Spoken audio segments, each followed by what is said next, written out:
Hello and good evening, everyone.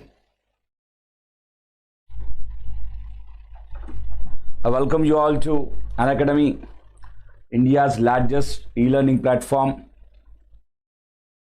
And I welcome you all to Gate Conqueror channel. We are into Antennas Maha Marathon. Antennas Maha Marathon 4.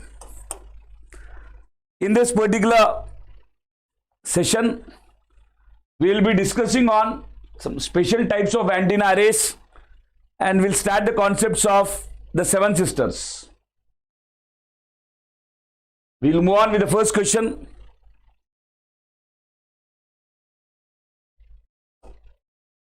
FNBW of a broadside array. FNBW of a broadside array. Let me check the clarity here.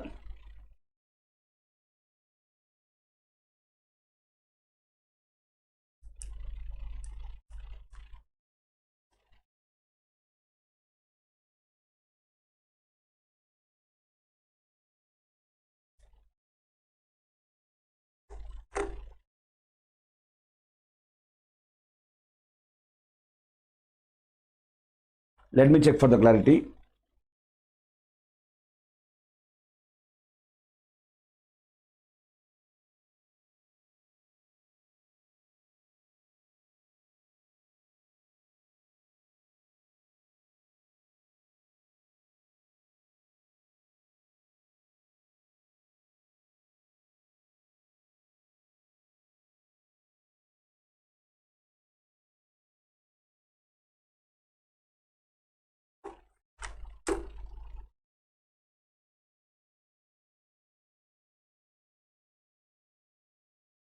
Is the clarity good?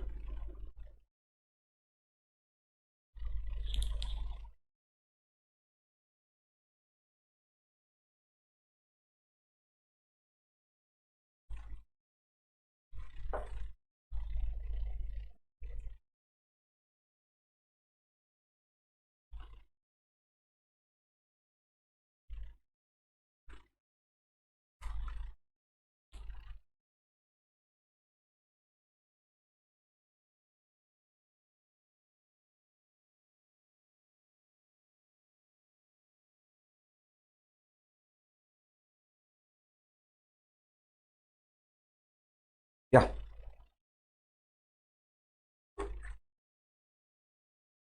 Well, fine. Thank you. Thank you all. Yes. First question.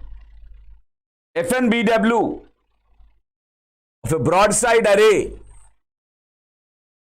with array length of L is equal to lambda is dash degrees. I want to find the FNBW, beam width between first nulls of a broadside array. What is the formula? The formula for FNBW is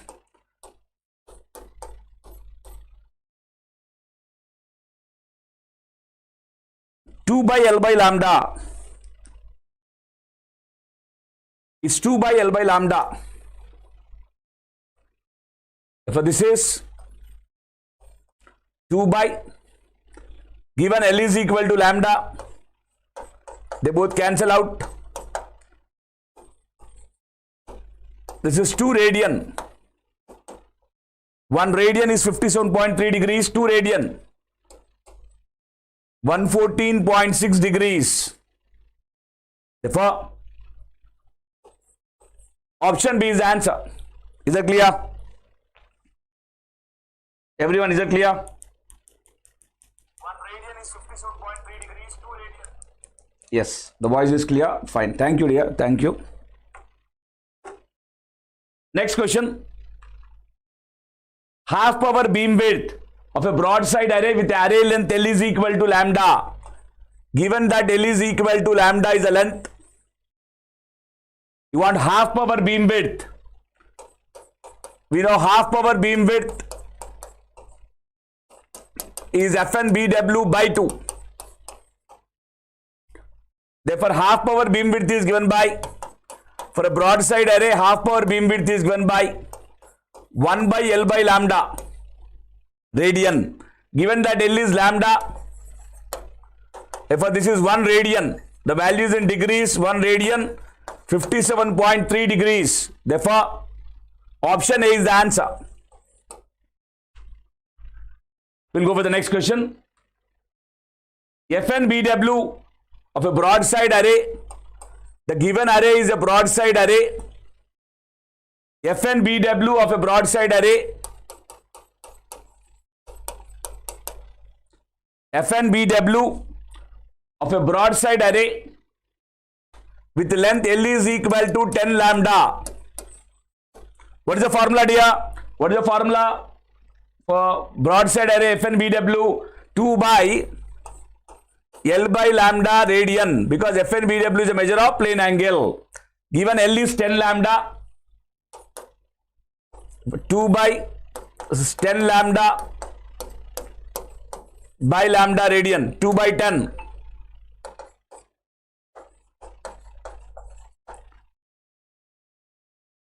This is 2 by 10,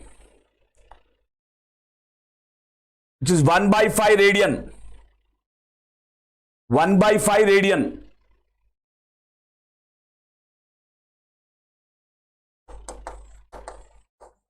.2 radian. 1 radian is 57.3 degrees. 0.2 radian multiply 57.3 into 0.2, 11.46 degrees. 0.2 into 57.3, which is 11.46 degrees. For option B is the answer. For option B is the answer. Next, we'll go for calculate half power beam width. This is easy now. You can do it, okay? You can easily do it now. You can easily do it now.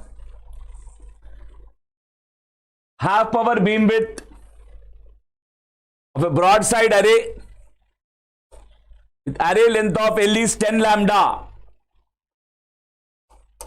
Half power beam width for a broadside array. Formula: half power beam width is 1 by L by lambda radian. Given L is 10 lambda, 1 by 10 lambda by lambda radian, 0.1 radian, which is 0.1 radian, which will be equal to 1 radian is 57.3 degrees, that is 5.73 degrees. 5.73 degrees. Option A is the answer. By option A is the answer.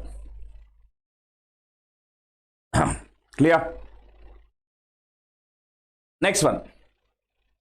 In an n element array, for end fire array case, main lobe firing at theta is equal to 0 degrees.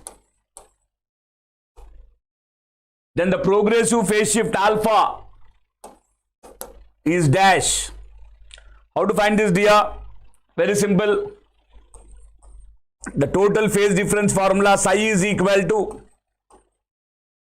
beta d cos theta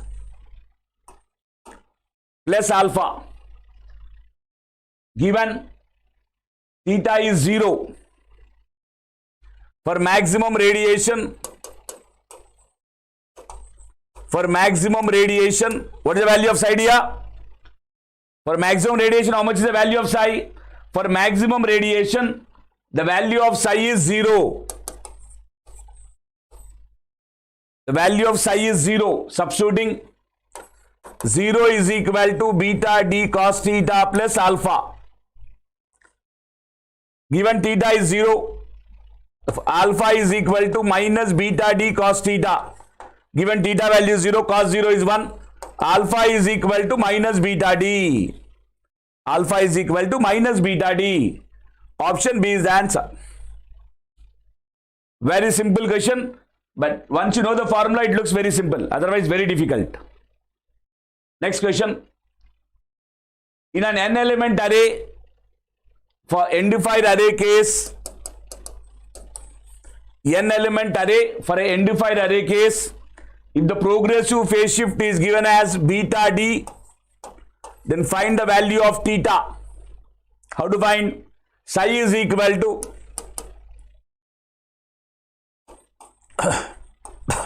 beta d cos theta plus alpha. Psi is beta d cos theta plus alpha.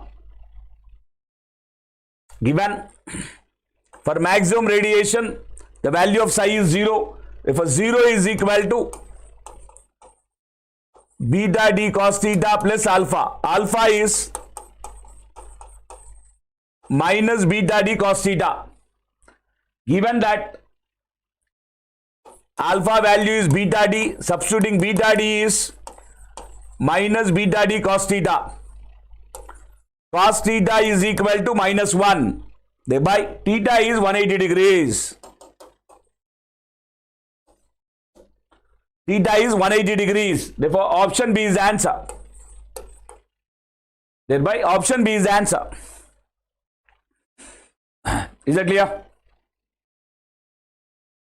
In an n element array, for broadside case, in an n element array, for the broadside array case,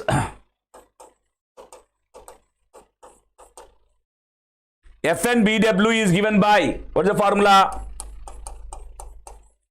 Fn BW formula is 2 by L by lambda radian. If you write it in terms of degrees, 2 radian is 114.6 degrees. 114.6 by L by lambda degrees. So your answer is 2 by L by lambda radian. Option 1 is correct. And option 3 is correct. 1 and 3. Therefore, A is the answer. For A is the answer. Is that clear? Now, in an n element array, for broadside case, n element array for a broadside array case, half power beam width is given by half power beam width. The formula for half power beam width is 1 by L by lambda radian for broadside array. If you write in terms of degrees, 1 radian is 57.3 by L by lambda degrees. Therefore, 2 and 4 are correct. Therefore, option B is the answer. It looks very simple when I am telling these formulas, but please make a note of them. They're very, very important.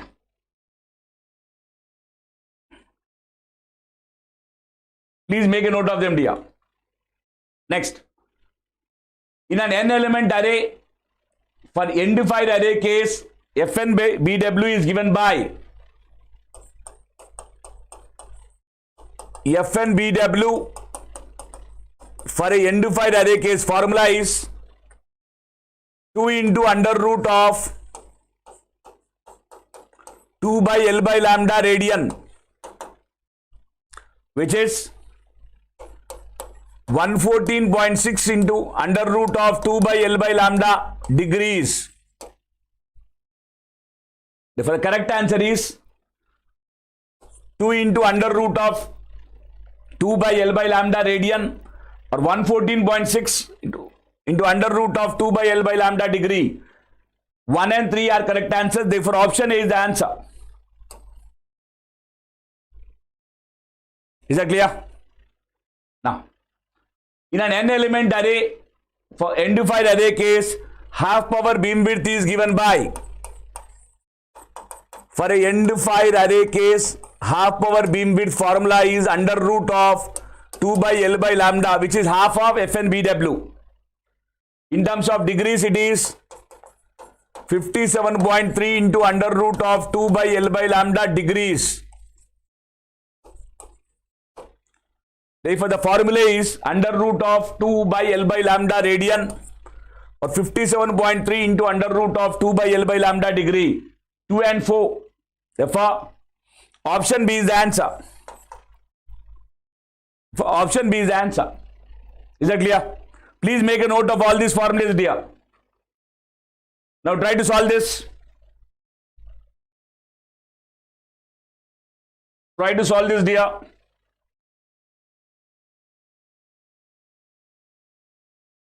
Fn BW of a undefined array with array length of L is equal to lambda is. Fn BW of a undefined array with array length of L is equal to lambda is. What is the formula for a undefined array? Fn BW formula is 2 into under root of 2 by L by lambda. 2 into under root of 2 by L by lambda. This is when L is lambda. This is 2 root 2 radian. If you want any of these derivations, you can please pin me on my Telegram channel of the Gate Conqueror channel. I'll give you the derivations of all this. Okay. Gate point of view, formula application is enough. If you are preparing for engineering services and if you want the derivations for this also, I'll give you. You can pin me on the official Telegram channel of the Gate Conqueror channel. Fn BW is 2 root 2 radian. Option C is the answer. Next question. Fn BW of an undefined array with array length of L is equal to 10 lambda. Given array is undefined array, length is 10 lambda. And what is asking us to find? Fn BW. Fn BW formula 2 into under root of 2 by L by lambda. But given L is 10 lambda, 2 into under root of 2 by 10. 2 by root 5, which is 2 by root 5. Therefore, Fn BW is a measure of plane angle which is 2 by root 5 radian. Option B is the answer. Next, half power beam width of undefined array with the array length of L is equal to lambda is. Half power beam width of undefined array formula. Half power beam width of a undefined array formula is under root of 2 by L by lambda radian. Given L is lambda, half power beam width is root 2 radian. Root 2 radian. It is root 2 radian. Next one. Half power beam width of a undefined array case, half power beam width for L is equal to 10 lambda is. Half power beam width formula under root of 2 by L by lambda is under root of 2 by 10, 1 by root 5 radian. It is 1 by root 5 radian. Option B is the answer. Is that clear?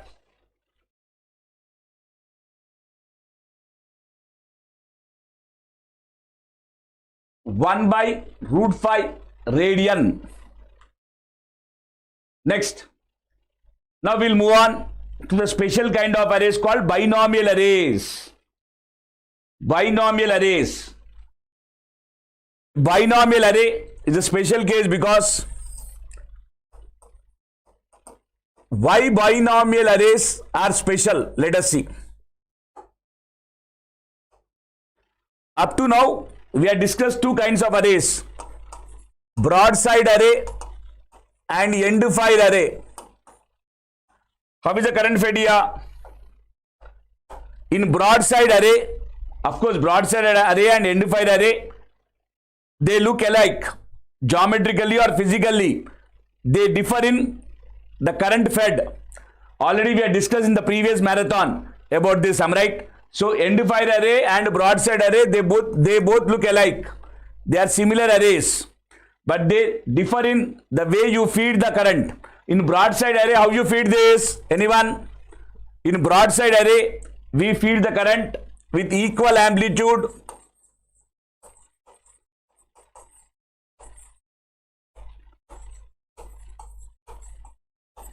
and same phase.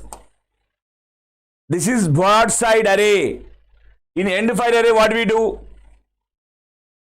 In end fire array, we feed with equal amplitude and progressive phase shift.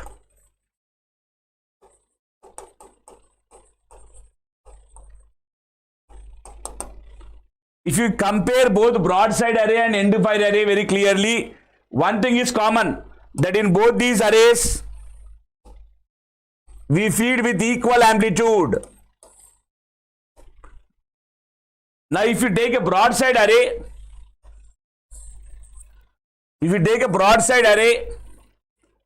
and feed it with unequal amplitude,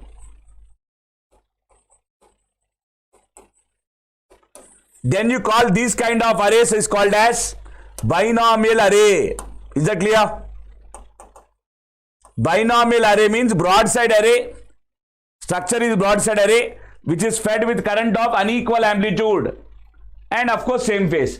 This gives you binomial array. Now what happens to the radiation pattern? If you see broadside array, the radiation is perpendicular to the axis like this. In end fire array, the radiation is along the axis, but in both the cases, amplitude fed is equal. Therefore, we generate minor lobes. Why these minor lobes are generated? For example, you are considering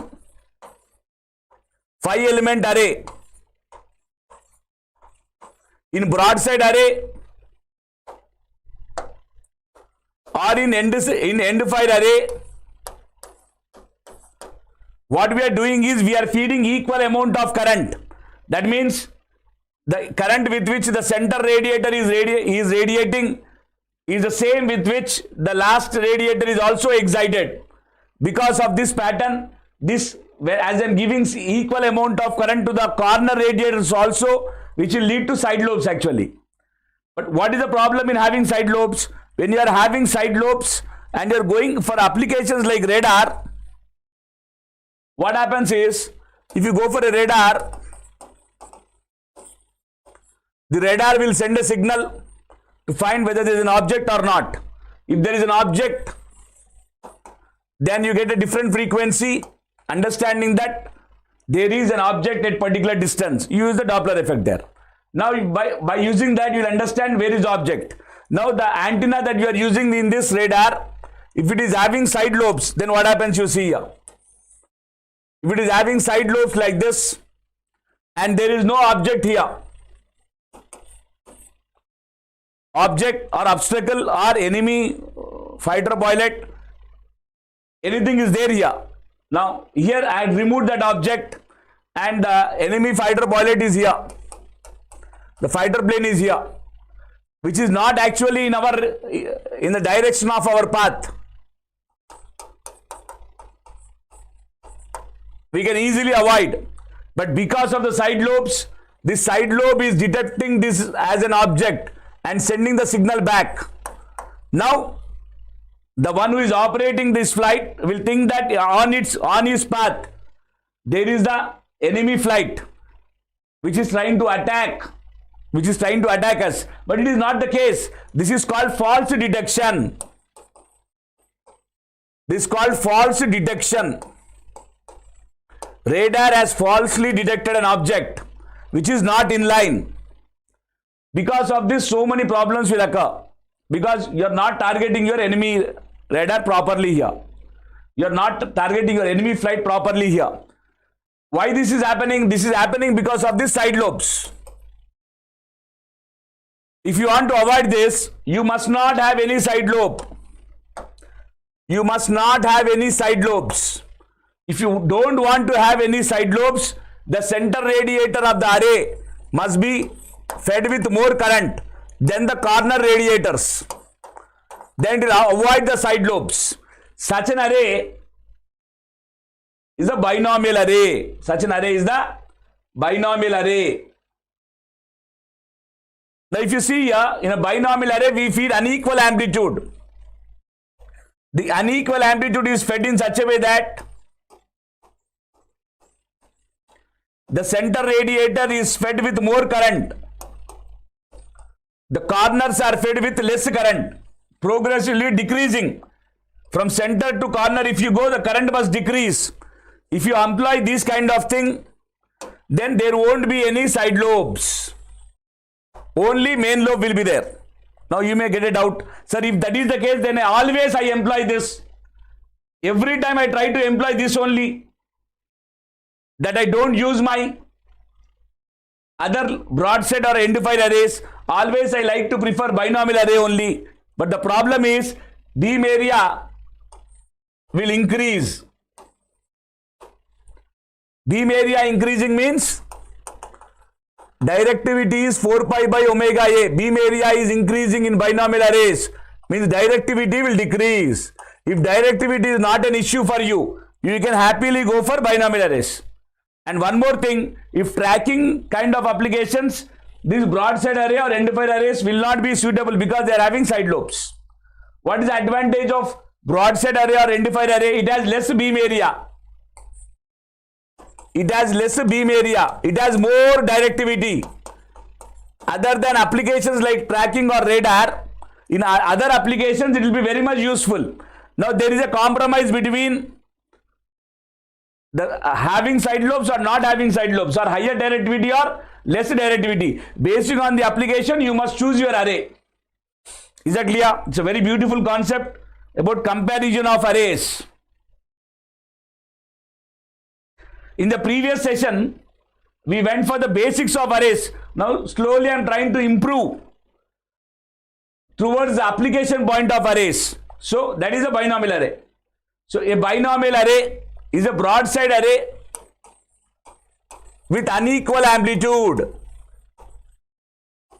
Now I know you will get it out. What is that? Sir, if it is unequal, by what value it is unequal? Or how unequal it is? Can I take any random values? Like can I take 10, 6, 2, 1? Like this. Center one is more radiating, slowly decreasing towards corner. Can I take any values of my choice? No. No. Who proposed, please answer, who proposed these binomial arrays? 90% of the students will think that binomial arrays are proposed by binomial. But sadly no. Scientist named John Stone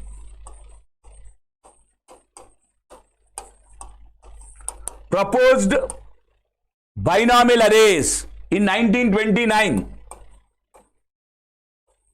Then why the name is binomial arrays?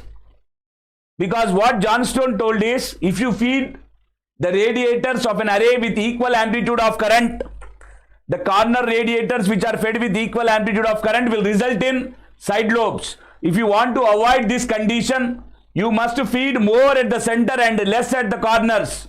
And this more and less must follow the coefficients of binomial series. The coefficients of binomial series. As he is utilizing the concept of binomial series, such a great personality, John Stone, he had given the name after binomial, naming that this is binomial array. Today, most of the people will think that binomial array means it is proposed by binomial. It is not the case. So what is this? How much should be the amplitude variation? It should follow the binomial expansion. Binomial expansion is given by a plus b whole power n minus 1 is a power n minus 1 into n minus 1 into a power n minus 2b plus n minus 1 into n minus 2 factorial, n minus 1 into n minus 2 by 2 factorial a power n minus 3 b square, so on. This is the binomial expansion. Let n number of elements are 1. If there is only one element, a plus b whole power 0, which is 1. A plus b whole power 0, which is 1. Only one element. Anyways, it is absurd. With one element, you can't make array, am right? So let me take two elements. N is 2. A plus b whole power 2 minus 1, whole power 1. The coefficients 1 and 1. The coefficients 1 and 1. Answer is a plus b. The coefficient of a is 1, coefficient of b is 1, 1 and 1. Now, you tell me, with two elements, can I make a binomial array? Absolutely no. It's a very, very important question. With the two elements, you cannot make binomial array. Why? Binomial array means array with unequal amplitude. Here, two elements means equal amplitude again. Until and unless you have unequal amplitude, you cannot say it is a binomial array. Therefore, for the formation of binomial array, minimum 3 elements are required. Make a note of this, dear. Very, very, very important. It's a very, very important point that for the formation of a binomial array, we need 3 elements. Minimum 3 elements are required for the formation of binomial array. Now, what is this? A plus b whole power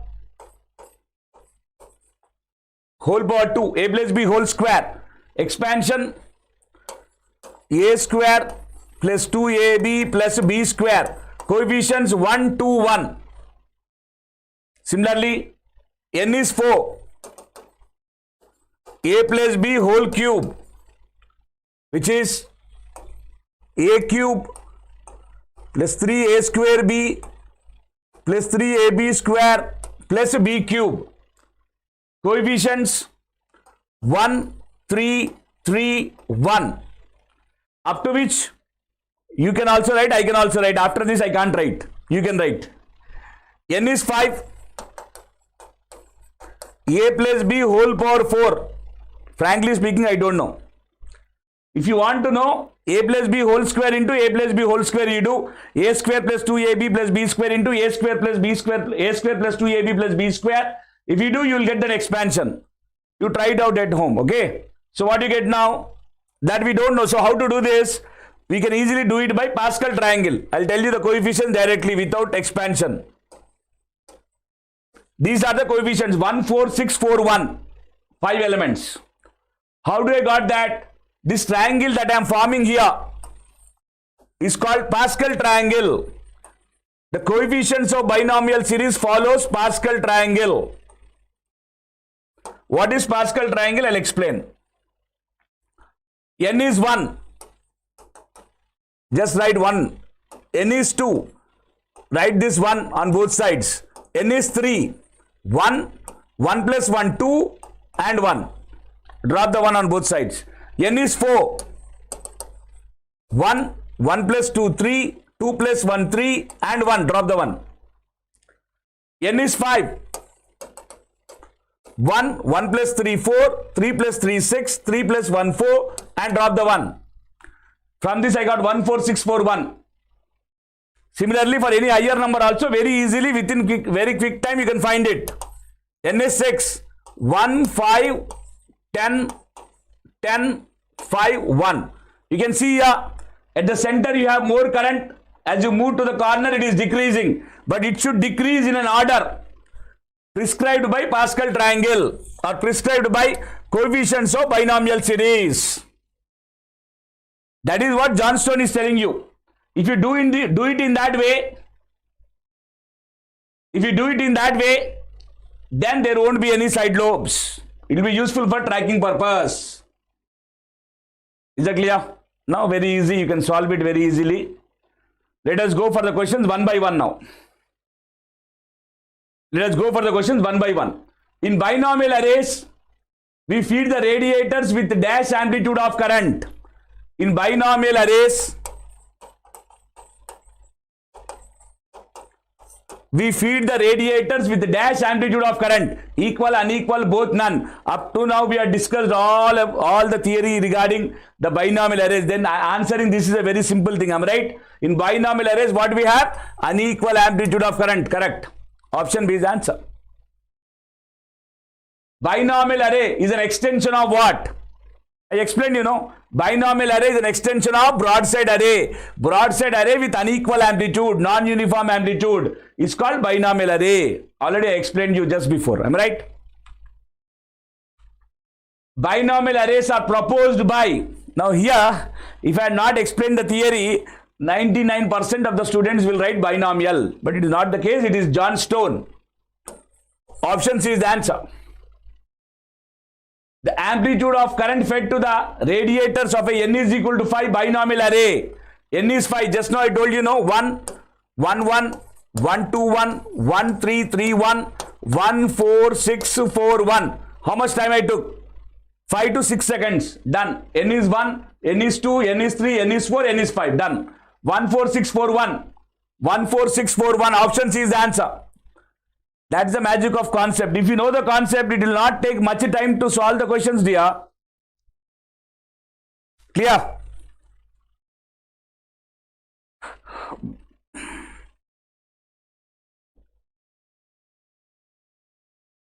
Maximum spacing in binomial array is, if you form a binomial array, one of the rule is the maximum spacing allowed. I forgot to explain in theory. The maximum spacing allowed in a binomial array is lambda by 2. You cannot have a spacing more than lambda by 2. The maximum spacing allowed is lambda by 2. Option B is the answer. Please make a note. Please make a note.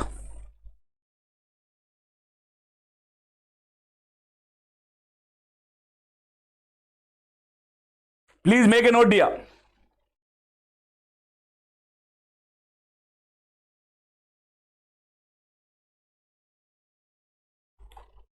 Clear? Next. Side lobe can be reduced completely using. We can reduce the side lobes completely using what? Binomial arrays. Option C is the answer. Tapering is the process of reducing. Tapering is the process of reducing what? Now, when I am applying, for example, N is 5, I apply current element with currents. N is 5 case, I apply 1, 4, 6, 4, 1. I am right. By doing so, what happens? Side lobes are completely eliminated. This process of terminating the side lobes is called tapering of arrays. This process is called tapering of arrays. So tapering of arrays is a process of reducing what? Side lobes. Option A is the answer. Is that clear? In binomial arrays, what happens? Beam area increases, beam area decreases, directivity increases, directivity decreases. In binomial arrays, side lobes decreases, but at the same time, at the cost of directivity, directivity will decrease. Directivity is decreasing means, what is happening to the beam area? Beam area is increasing. 1 and 4. Option A is the answer. 1 and 4. Option A is the answer. Is that clear?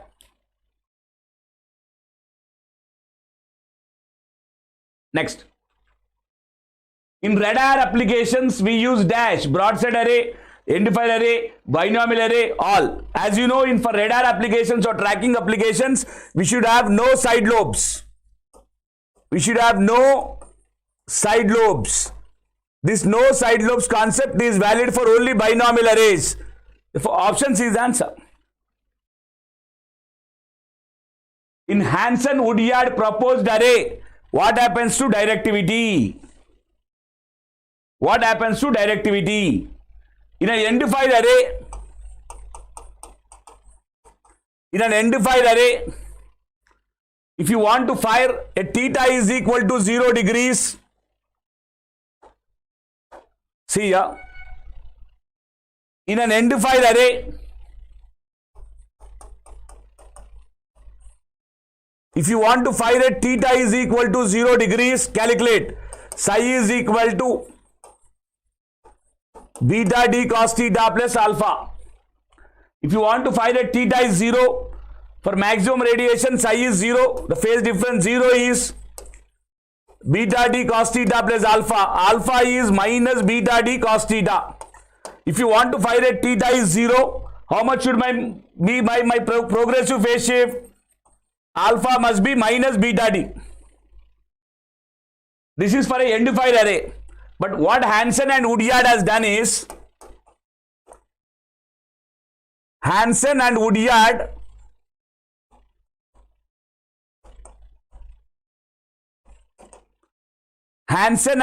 proposed that if you replace this alpha,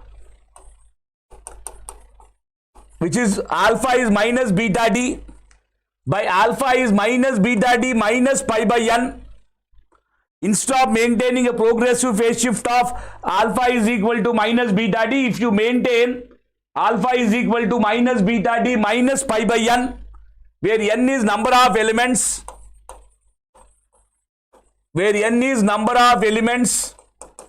then the directivity will be increased by 78.9%. The directivity will be increased by 78.9%, almost doubled. Is that clear? So this is called Hansen and Woodyard proposed end fire array. Now you see the question. It is simple. In Hansen and Woodyard proposed array, what happens to directivity? Directivity will be increased by 78.9% according to Hansen and Woodyard array. Instead of maintaining alpha is equal to minus beta d, you must maintain alpha is equal to minus beta d minus pi by n, where n is number of elements. Then your directivity will be increased by 78.9%. Therefore, option is the answer. Is that clear? This is also a special case. Just like binomial array is a special case, Hansen and Woodyard array is also a special case. Okay. In Hansen and Woodyard array, the value of alpha is, just now I told you, the value of alpha is minus beta d minus pi by n. Minus beta d minus pi by n. Option B is the answer. Okay.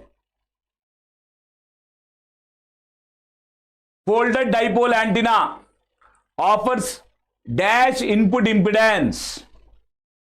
It says the folded dipole antenna offers dash input impedance. Before going for this question,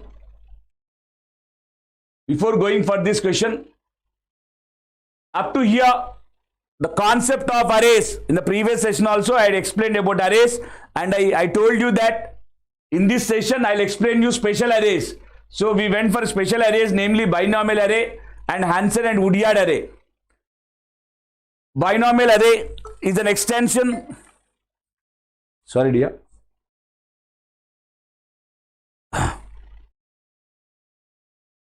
Binomial array is an extension for broadside array, whereas Hansen and Woodyard array is an extension for end fire array. Am I right? So special arrays I explained. As I told you in the previous session itself, Antennas Mahamarathon 3, I told you that in the next session I'll explain you two things. One, special antenna arrays. The general antenna arrays are broadside array and end fire array. The broadside array special case is binomial array.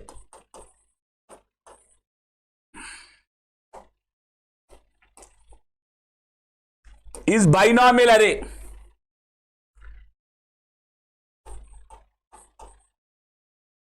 And end fire array special case is Hansen and Woodyard array.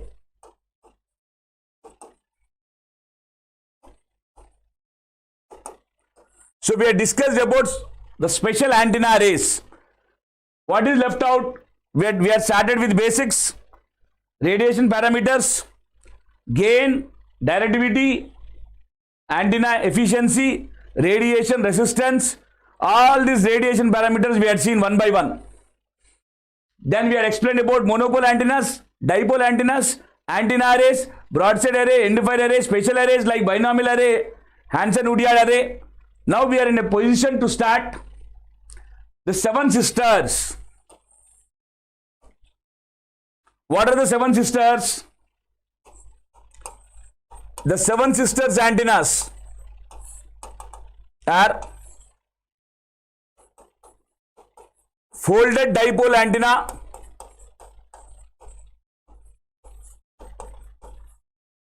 yes dear, Yagi-Uda antenna, helical antenna, horn antenna, microstrip array antenna, parabolic reflector antenna, lens antenna are the seven antennas or the seven sisters. And the special case is you should go for, and after this you will go for antenna measurements.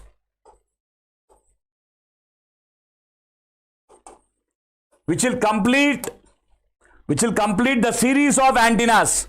Antennas Maha Marathon series will be completed.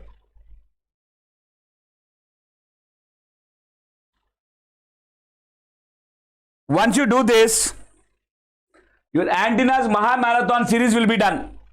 So as a part of it, we need to move for the folded dipole antenna. Before we take up the questions of folded dipole antenna, let me explain what is a folded dipole antenna.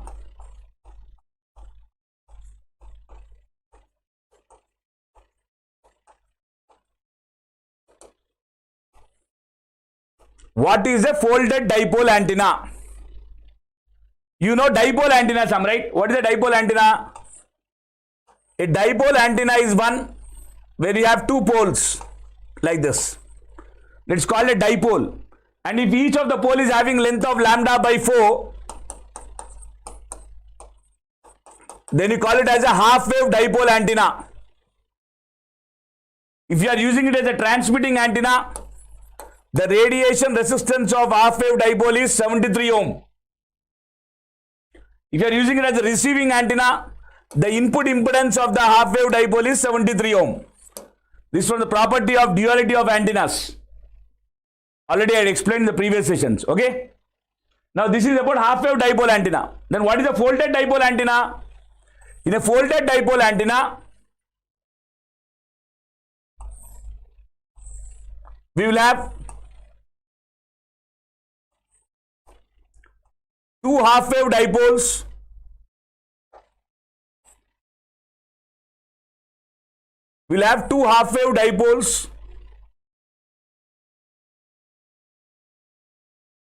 connected in parallel. This is a feeding line which is feeding current I. This I will go here. These are two half wave dipoles. This is point A, this point B. So what is a folded dipole? A folded dipole antenna,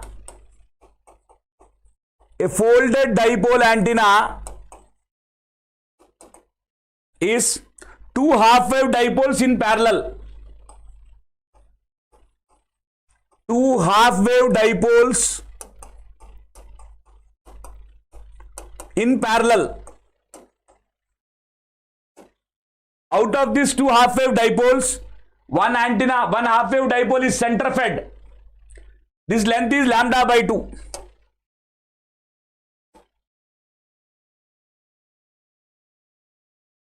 This total length is lambda by 2. The other length is lambda by 2. This folding is very small. If I draw it very small, you can't see it. Therefore, it is very, very small.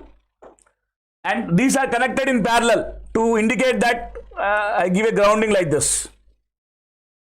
A folded dipole is equivalent to two half-wave dipoles in parallel. If I feed a current I here, parallel connection, current is I by 2 here and I by 2 here. What is the current here? It will go up like this. Current here, it will go down like this. Current here will go up like this. Current here will come down like this. Now you see carefully, everyone. If you see carefully here, the current is opposite here. The current is opposite here. The total current will cancel out. Therefore, this small folding will not radiate. Can I say that this small folding is not radiating? Yes. Leaving away this folding, this length will be lambda by 2. The antenna is chosen in such a way that leaving away that folding, the length will be lambda by 2, lambda by 2. That means now this connection is nothing but two half-wave dipoles in parallel. One is fed at the center, the other is continuous antenna. Is that clear? Now you may ask me, sir, what happens actually? Why you are doing this? What happens is very simple thing. Here current is I. Here current fed is I. The amount of power radiated is P. P is I square into R. R is nothing but the radiation resistance RR or the input impedance Zn. Current fed is I. This fellow, now you can see here current here. Again in the feeder line, this is the feeder line. In the feeder line, you always know, you already know that a feeder should not radiate. Am I right? A feeder should not radiate. The work of the feeder is only to pass on this current. It should not radiate. Current is equal and opposite here. It won't radiate. It won't radiate. This fellow will not radiate. These corners will not radiate. Only these people will radiate. One half-wave dipole which is fed at the center, one is continuous antenna. Only these two people will radiate. Now, if this is the case, the amount of power radiated, P is again I square R, but now current is I by 2 whole square. But the power radiated must be same. That means what? The impedance must be 4 times of RR. Or it is I by 2 whole square into 4 times of Zn. Into 4 times of Zn. What is Zn there?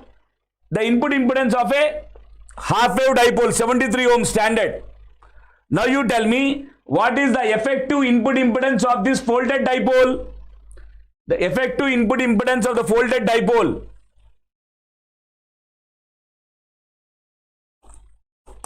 Zn is, let me call this as Z11 for convenience, so that you will not get confused. Z11. The Zn is 4 times of Z11, where Z11 is the input impedance of the half-wave dipole. 4 times of 73, 292 ohm.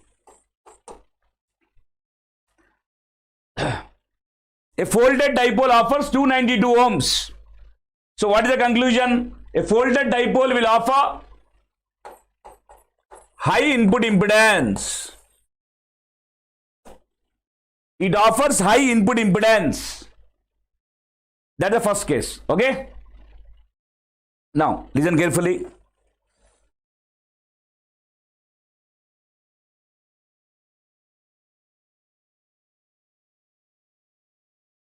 Everyone listen carefully here. That's the first case. Now if you see,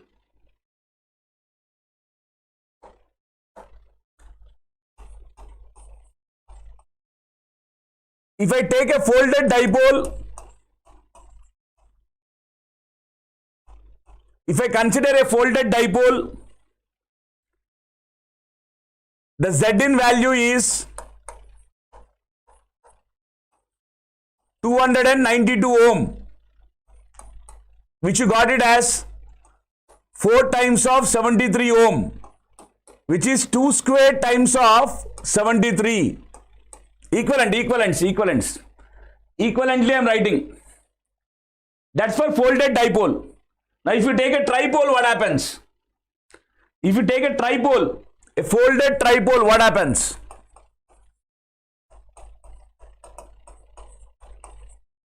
If you take a folded tripole, in a folded tripole, you will have three poles.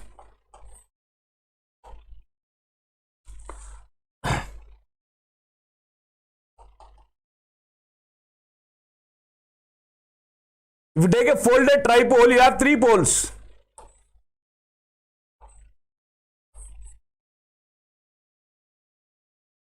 You will have three poles.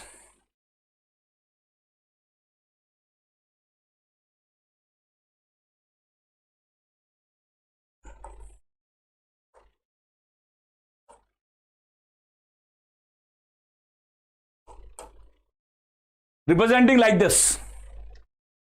It is having the three poles 1, 2 and 3. It's a folded tripole. Now in folded tripole, what happens? Simple diagram.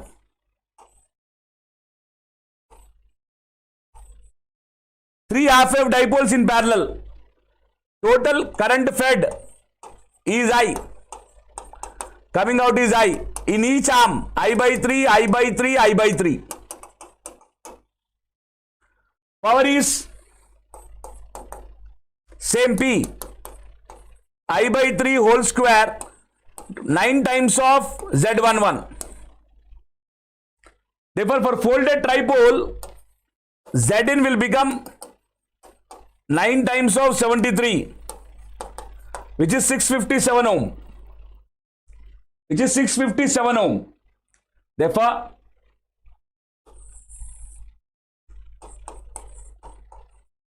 if you take a folded tripole, Zin is 657 ohm, which is 9 times of 73, which is 3 square times of 73. Similarly, if you take quadrupole,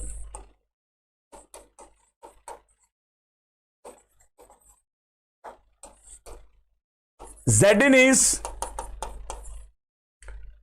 16 times of 73 or 4 square times of 73.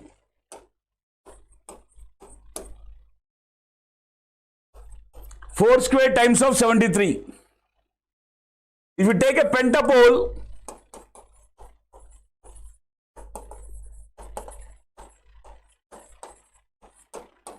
Zin is 25 times of 73. 73 it is, okay? Which is 5 square times of 73. If you continue in this fashion, if you take folded N pole, for a folded N pole, what is Zn? N square times of Z11. This is the standard formula. So, if we consider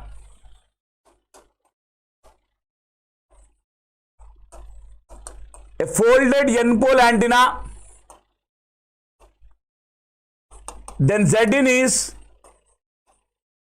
N square times of Z11, where Z11 is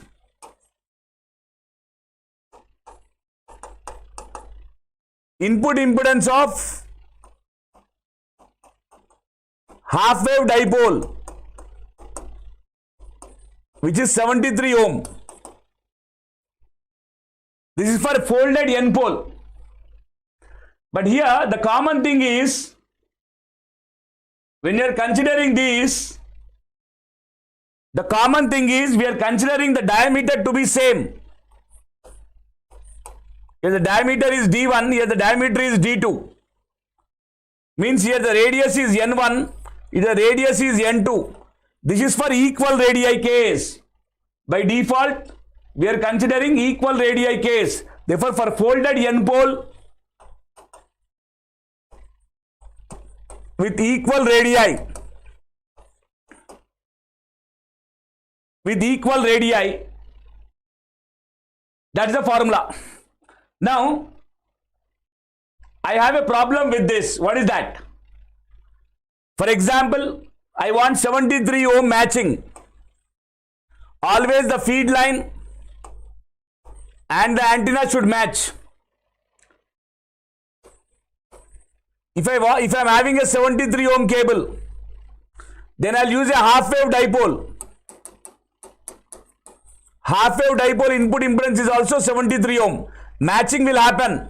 Maximum transfer of energy will happen. Now, if I want to feed a 300 ohm cable, then I'll use a folded dipole, which will give me 292 ohm. Almost matching. Practically acceptable. You can match an antenna of 292 ohm with a 300 ohm cable. No problem. Acceptable. If I am having a 600 ohm cable, then I'll take a tripole.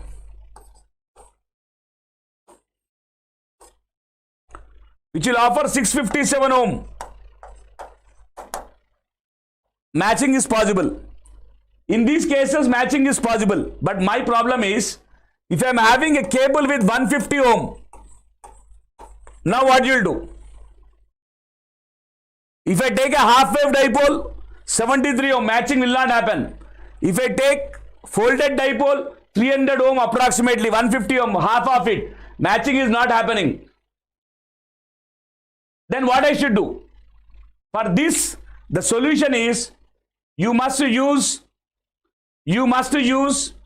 unequal radii concept.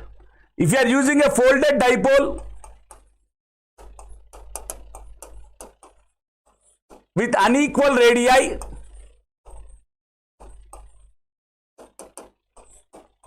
if you are using unequal radii, what happens?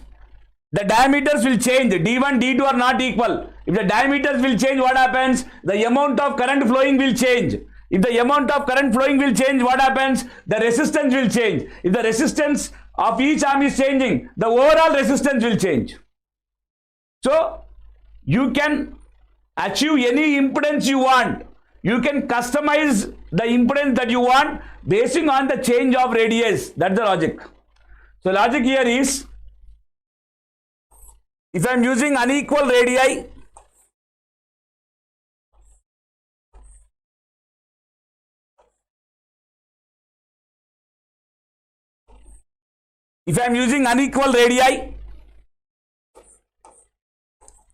this is D1, this is D2. Very clearly, D1 not equal to D2 or R1 not equal to R2.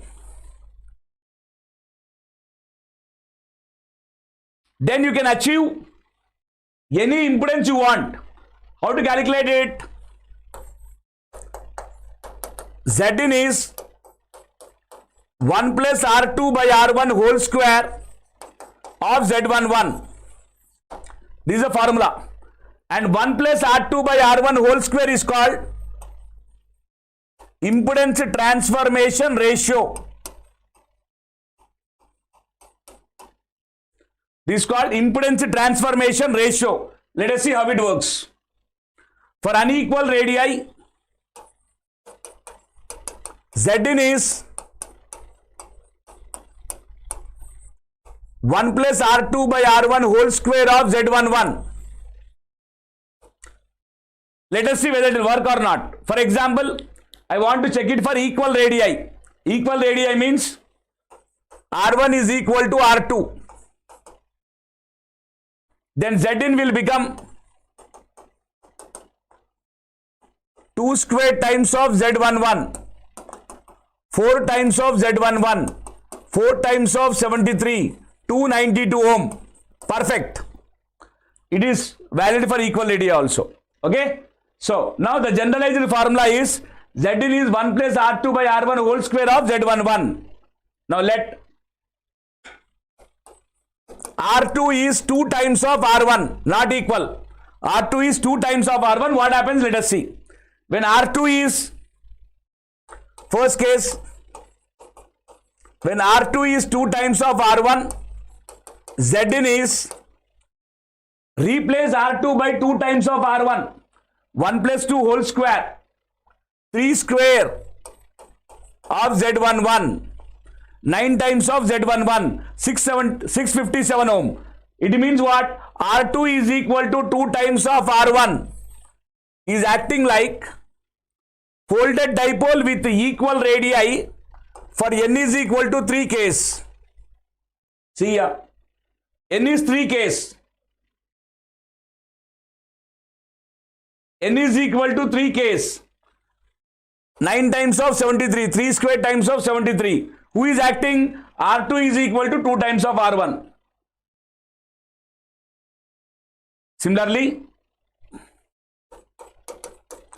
R2 is 3 times of R1 if you substitute. Is it not interesting? Folded dipole is a very interesting concept, okay? R2 is 3 times of R1. Then Zn is, substitute R2 is 3 times of R1. 1 plus 3 whole square. 4 square times of Z11. Implies this is the case where equal radii case n is 4. It is equivalent to n is 4. Similarly, as you continue, you will get different values. R2 is 4 times of R1. Zn is 5 square times of Z11. This is equal to n is 5. R2 is 5 times of R1. N is 6. It goes on. But practically, maintaining R2 is equal to 4 times of R1 is only possible.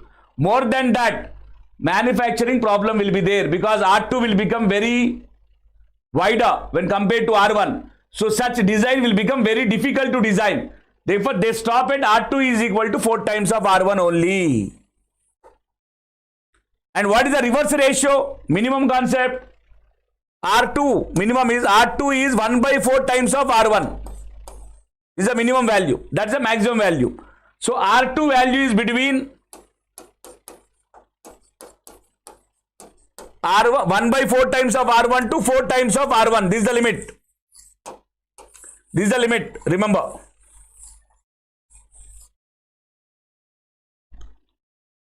Clear?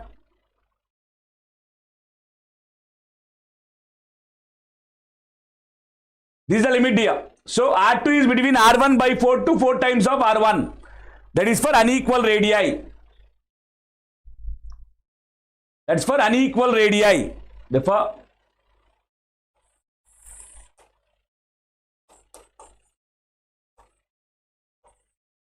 if you go for folded dipole of unequal radii, then Zn is equal to 1 plus R2 by R1 whole square of Z11 formula.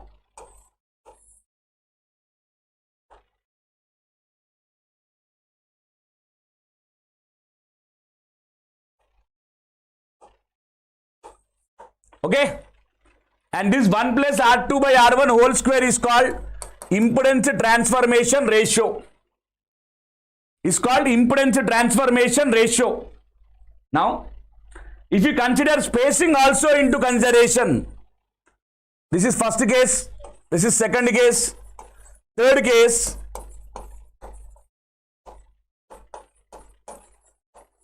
If spacing is also considered, then what happens? What is spacing? Spacing is this region. Let the spacing is A. If the spacing is also considered, then what happens? The formula will change. If the spacing is also considered, then Zn will become 1 plus log A by R1 by log A by R2 whole square of Z11.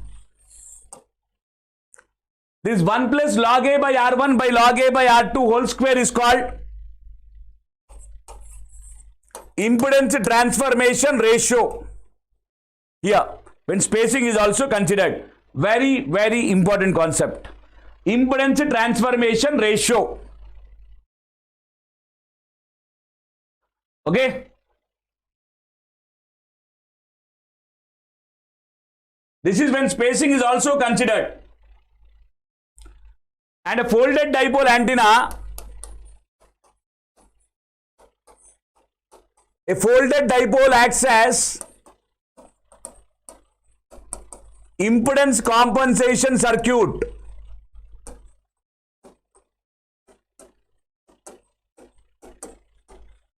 What is the general impedance compensation circuit we use? The general impedance compensation circuit we use is parallel LC circuit. A parallel LC circuit acts as an impedance compensation circuit. How? Let us see.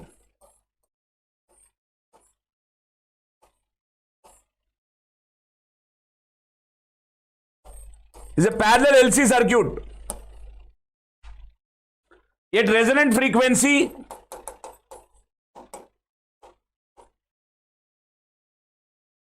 the impedance will be pure resistive.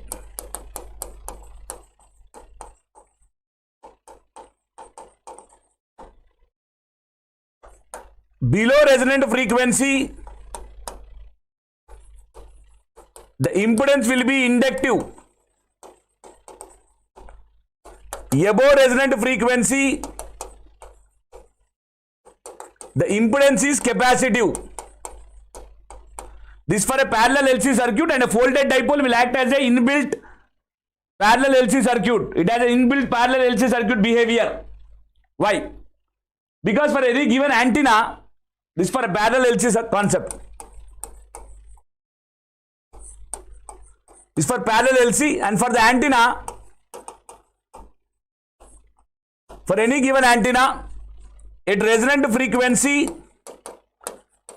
the impedance is pure resistive. Same. Both are same. But above resonant frequency, omega value is increasing. XL is equal to omega L. XL value will increase above resonant frequency. So, for an antenna, above resonant frequency, the impedance is inductive.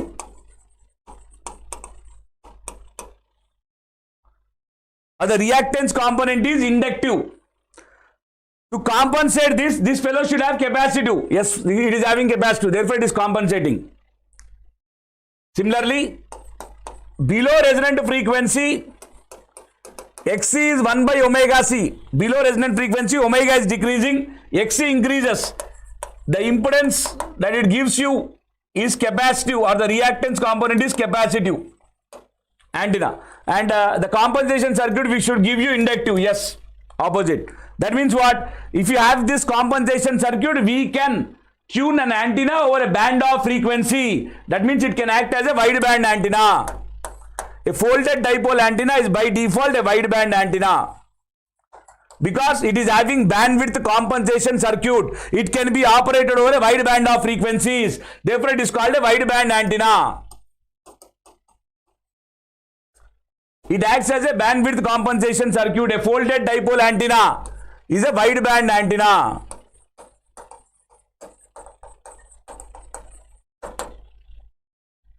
So, what is the conclusion?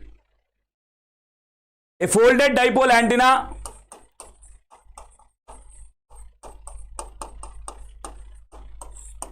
will offer high input impedance, and it's a broadband antenna, and it is a broadband antenna. That is the theory regarding folded dipole antenna. I hope it is clear. Anything is there, you can type in the chat box. Okay. If you still have any doubt, you can please type in the chat box. Okay.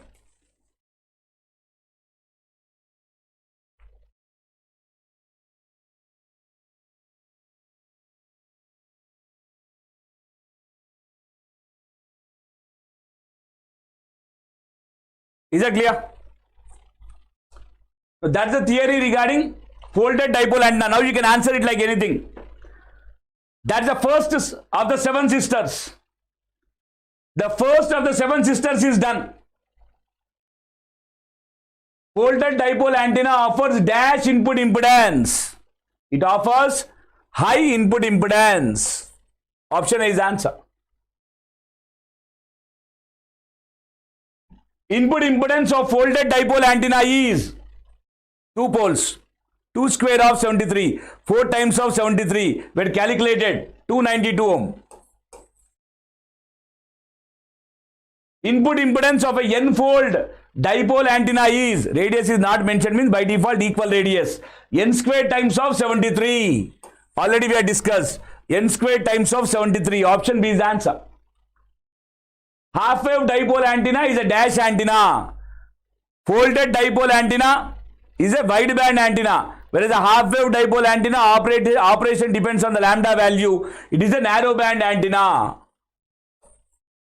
It is a narrow band antenna. Half wave dipole antenna is a narrow band antenna. Folded dipole antenna is a dash antenna. It acts as a bandwidth compensation circuit. It is a wide band antenna. Option B is answer. For a folded tripole antenna, input impedance is 3 square times of 73, 9 times of 73, 657 ohm. Already all calculations we have done. I need not explain again. Just go back to theory and check out once, okay? The amount of power radiated by half wave dipole and folded dipole are dash for given value of current. As I already told you, the amount of power radiated for any given value of current by a folded dipole or a half wave dipole is same, but the impedance offered is different. Equal.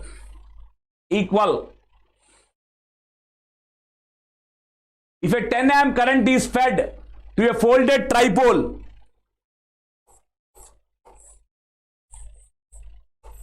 if a 10 amp current is fed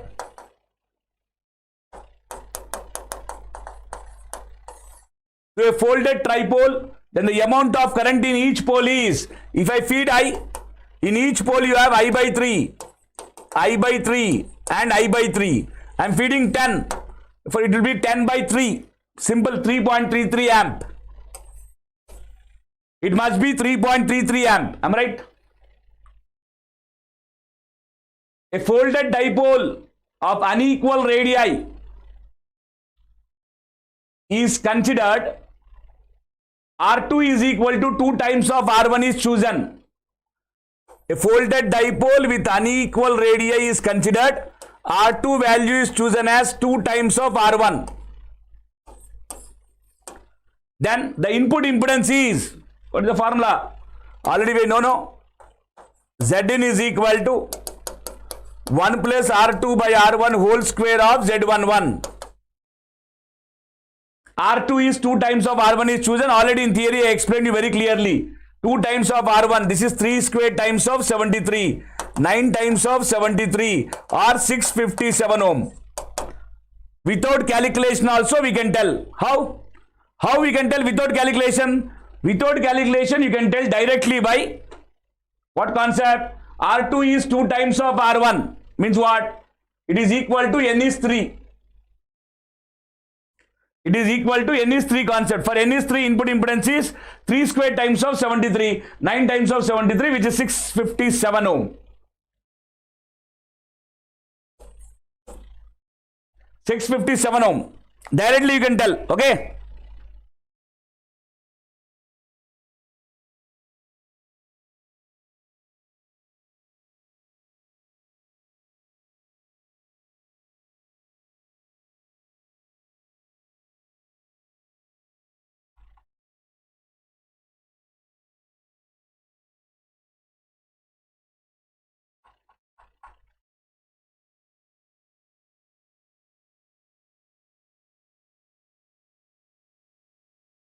Fine. With unequal radii, the achievable input impedance transformation ratio is unequal radii.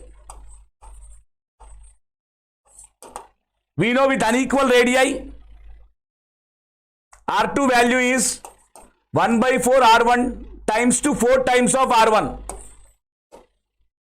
1 by 4 times R1 to 4 times of R1.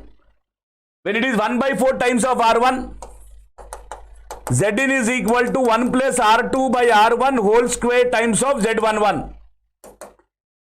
Impedance transformation ratio is this. Therefore, when R2 is 1 by 4 times of R1, this is 1 plus 1 by 4 whole square impedance transformation ratio, which is 5 by 4 whole square, 25 by 16, approximately 1.5 times. Impedance transformation ratio is 1.5. When R2 is 4 times of R1, this is R2 is 1 by 4 times of R1. If R2 is 4 times of R1, then 1 plus R2 by R1 is 1 plus 4 whole square, 5 square, which is 25. So impedance transformation ratio with unequal radii, we can vary between 1.5 times to 25 times. 1.5 times to 25 times practically. We can vary between 1.5 times of 73 ohm to 25 times of 73 ohm. That's the concept, okay? In a folded dipole with unequal radii, the value of R2 that can be achieved, is R2 value will vary between 1 by 4 times of R1 to 4 times of R1. Already I told you. Therefore, option C is the answer. In a folded dipole with a spacing of 2 centimeter, R1 is 4 centimeter, R2 is 8 centimeter, the input impedance value is Zin is equal to 1 plus log A by R1 by log A by R2 whole square into Z11, which is 73. Calculating this, 1 plus log 2 by 4 by log 2 by 8 whole square times of 73. This is 1 plus log of 1 by 2, 2 power minus 1, minus log 2, I'll write minus again, by 1 by 4, this 2 by 8, this 1 by 4, this is 1 by 2, this minus log 4, minus get cancelled, minus and minus get cancelled, whole square of 73. This is 1 plus log 4 is 2 square, log 2 get cancelled, log 2 by 2 log 2, 1 plus 1 by 2 whole square of 73. This is 9 by 4 times of 73. I'm right. 9 into 73, 657 by 4. 657 by 4. Here, spacing A is given as 2 centimeter, R1 4, R2 8. So, log A by R1, 2 by 4, log 1 by 2, minus log 2, log 2 by 8, log 1 by 4, minus log 4, minus cancel, log 2 by log 4, that is log 2 by 2 log 2, log 2 get cancelled, 1 plus 1 by 2 whole square, 1 plus 1 by 2 whole square, 1 plus 1 by 2 whole square, that is 3 by 2 whole square, 9 by 4 of 73, 657 by 4. Option D is the answer. Option D is the answer. Very important problem. Only is asking the impedance transformation ratio formula. Once you understand the impedance transformation ratio formula and multiply with 73, you will get input impedance. Clear? Now, in a folded dipole with a spacing of 2 centimeter, R1 is 4 centimeter, R2 is 16 centimeter. Just find impedance transformation ratio, which is 1 plus log A by R1 by log A by R2 whole square. This is 1 plus log of 2 by 4. That's log of 2 by 16 whole square. This is 1 plus log of 1 by 2 by log of 1 by 8 whole square. This is 1 plus log 2 by log 8 whole square. This is 1 plus log 8 is 2 cube. 3 log 2. Log 2 get cancelled. 1 plus 1 by 3 whole square. 4 by 3 whole square. 16 by 9 is the impedance transformation ratio. Impedance transformation ratio is 16 by 9. Therefore, the impedance transformation ratio here is 16 by 9. Option A is the answer.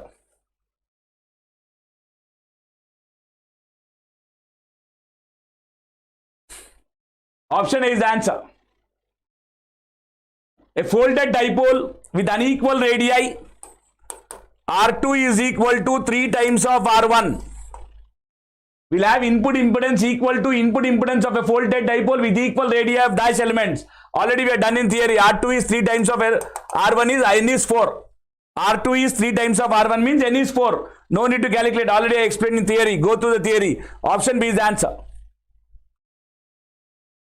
Which of these acts as a bandwidth compensation circuit? The parallel LC circuit is a bandwidth compensation circuit. Already I explained you. For option A is the answer. Above resonant frequency, the parallel LC circuit exhibits what? The parallel LC circuit exhibits capacitive reactance. Option B is the answer. Above resonant frequency, antenna exhibits what? Above resonant frequency, omega increases, XL increases, it exhibits inductive reactance. Antenna. By adding some resistance to the parallel LC circuit, the quality factor is resonant frequency by bandwidth. Quality factor is resonant frequency by bandwidth. By adding some resistance to it, quality factor, if you take an inductive circuit, R plus j omega L, quality factor is energy stored by dissipated. Energy stored by the power dissipated. If you add some R to it, the quality factor decreases. If the quality factor decreases, bandwidth will increase. Now what is asking? By adding some resistance to the LC circuit, the quality factor, what happens to the quality factor?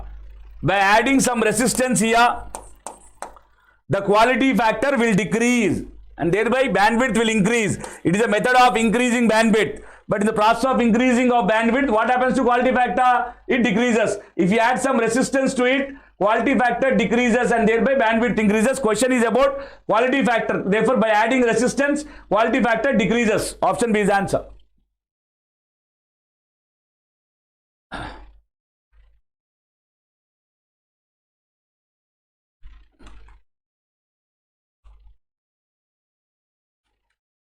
In a Yagi-Uda antenna, folded dipole antenna is used as, if you take a Yagi-Uda antenna, it will have a folded dipole, it will have directors. We'll discuss theory on this, design on this later on. This is reflector, this is driven element, and these are directors kept on a rod. This is a Yagi-Uda antenna, and the element to which you are feeding the power or you are taking the power from is called driven element. The elements which are supporting for the directivity are directors. The element which is reflecting the wave back is called the reflector. So Yagi-Uda antenna will have a driven element, a reflector, and a director or directors, where the driven element is one to which I feed the power or I take the power from. And for Yagi-Uda antenna, The driven element is a folded dipole. Now you see what is asking. In a Yagi-Uda antenna, folded dipole antenna is used as what? The folded dipole antenna is used as a driven element. Is used as a driven element. We'll have in-depth discussion of Yagi-Uda antenna. This one, Yagi-Uda antenna. In Antennas Mahamarathon 5, because this is the second sister. Directly close sister. The close sister to folded dipole antenna, because folded dipole antenna is directly used in Yagi-Uda. If you understand folded dipole, Yagi-Uda is very simple. That we'll discuss. That will discuss in the next session, dear. I don't want to extend this session.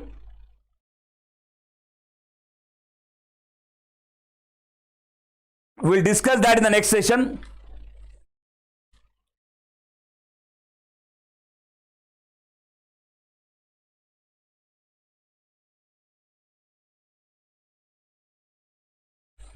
Any doubts you are having? You can please post in the comment box.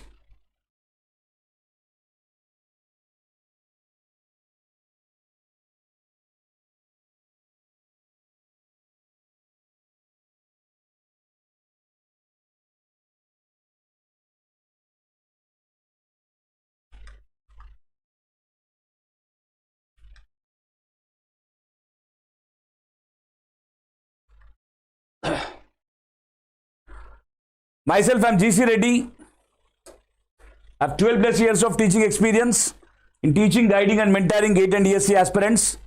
Subjects of expertise, EMFT, communications and advanced communications.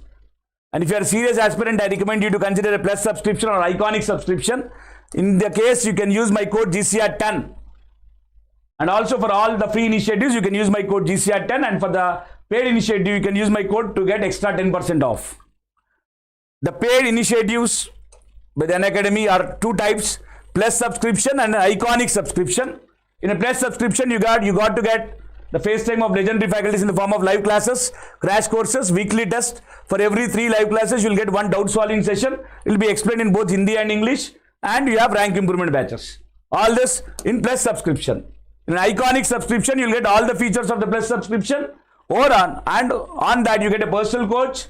Most of the students will prefer a personal coach for the one-on-one guidance, and customized study planner, dedicated doubt clearing instructors, preparatory study materials, study booster sessions in the form of workshops, personalized test analysis. All this in iconic subscription. A plus subscription or an iconic subscription is available for 12 month, 18 month and 24 month. For a price value of 29,205, 37,170 and 42,480. You can also go for a no cost EMI where the total cost will be divided by number of months. For example, you are going for a plus subscription for 12 months. You need to pay only 2,434 per month for every student. When a student, then this is a very good opportunity for you to start your preparation, serious preparation right away. And the iconic subscription, similar to plus subscription, is available for 12, 18 and 24 months. Is available for a value of 45,225, 58,050 and 66,600. In both the cases, the price is valid after you use my code GCR10, where you get extra 10% off. Before Unacademy increases the prices, you try to take the subscription. If you are a serious aspirant here, no need to wait anymore. Take the subscription right away and start your serious preparation. Use my code GCR10 to get extra 10% off. Unacademy has recently introduced a feature called Unacademy Ask a Doubt, through which you can ask unlimited number of doubts and get them clarified. So you need not wander here and there to clear your doubts here. All your doubts you can clarify on the same platform. With the 1:1 mentoring, which is possible with iconic subscription. By taking iconic subscription, you'll get 1:1 mentoring, increases your chances of getting a single digit rank. These are the new batches which are recently started, where GATE 2023 for GATE 2023 aspirants for electrical, explained in English. Where GATE 2023 for GATE 2023 aspirants for ECE, explained in English. These are the rank improvement batches for GATE 2022 electrical, explained bilingual. This is rank improvement batch for GATE 2022 ECE, explained bilingual. And this is my link where you can follow me on the Unacademy app, where I'm taking classes on antennas and advanced communication. You can follow me there. You can take a screenshot and share among your friends also, so that we can have some learning experience there on the app. This is our Telegram channel headed by the legendary KM Rao sir, where you can access all the Gate Conqueror faculties on this Telegram channel, official Telegram channel for the Gate Conqueror channel, and you can access all our faculties here. You can get all the updates about the Gate Conqueror channel, our programs, our classes, and you will get all the materials and the daily practice problems. Any doubts, you can please comment in the chat box here. I'll try to solve the maximum. Don't worry. Thank you all, dear. Thank you all for this wonderful session. Thank you all for your patience listening. And please do like the session and share the session among the maximum. And if you are new to the channel, don't forget to subscribe the session. Thank you all, dear. Let's crack it.